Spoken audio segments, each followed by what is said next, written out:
For some time now, many market participants have been talking about a Fed pivot and how a Fed pivot was likely to occur, and that the Fed wouldn't be able to do what they're saying they're going to do, and the Fed's going to follow the 2-year, do all these things.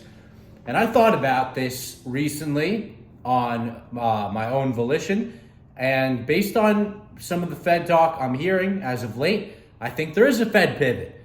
But rather than it be a dovish pivot that leads to Fed cuts, I think it's going to be a hawkish pivot that leads to at least additional hawkish rhetoric that we're probably going to get in the next couple of days that I think, based on what Bostic just said minutes ago, is pretty hawkish.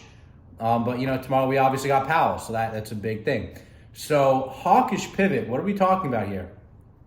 First, let's talk about the catalyst for the pivot. And the catalyst for the pivot is the strong jobs market. Let's think about this for a second.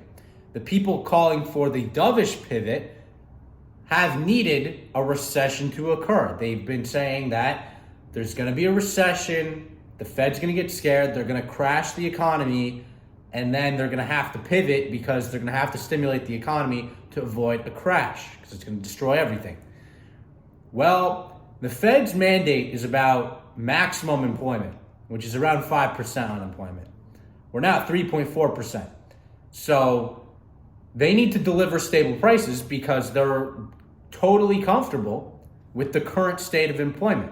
As a matter of fact, they might be uncomfortable because it's so tight. There's an excess demand for labor and there's not enough supply of labor. That one leads to inflation of labor, and two is not safe for the overall economy.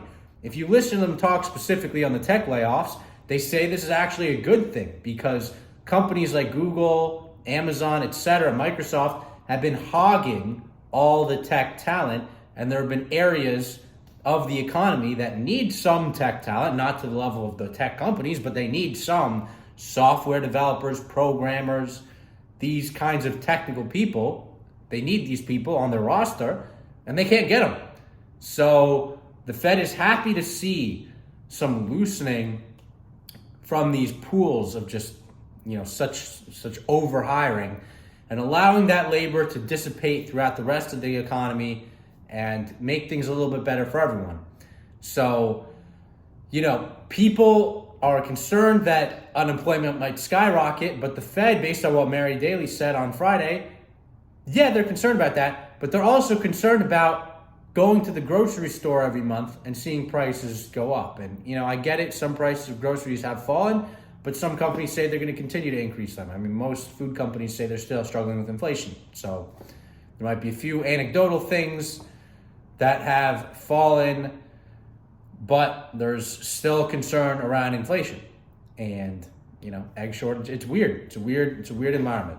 So I think a hawkish pivot is more likely than a dovish pivot. We just heard Bostic, so I mentioned Bostic a couple minutes ago. Bostic just said he wouldn't be surprised if they have to reintroduce the 50 basis point hike. Clearly that's something on their minds. My assumption is if we get the minutes, maybe there'll be a mention of that. That could be a huge surprise. That is a very big surprise. I don't think most of the market was aware that was just said by a Federal Reserve member, but it was. 50 basis points might come back. I don't think anybody's really thinking that way.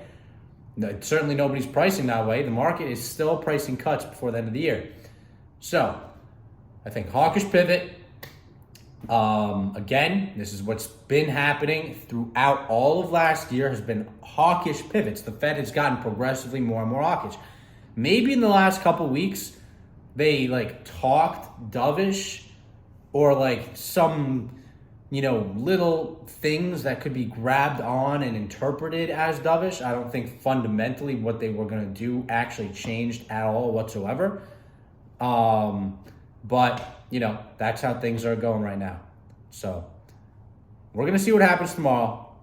Tomorrow is Kashkari at 6:30 a.m. Eastern time, which is interesting because he's in Minneapolis and it's 5:30 a.m. Central time. That's probably going to set the tone for tomorrow. And then we have Powell, who will make things very clear for the market one way or the other or down the middle. We'll see what he says.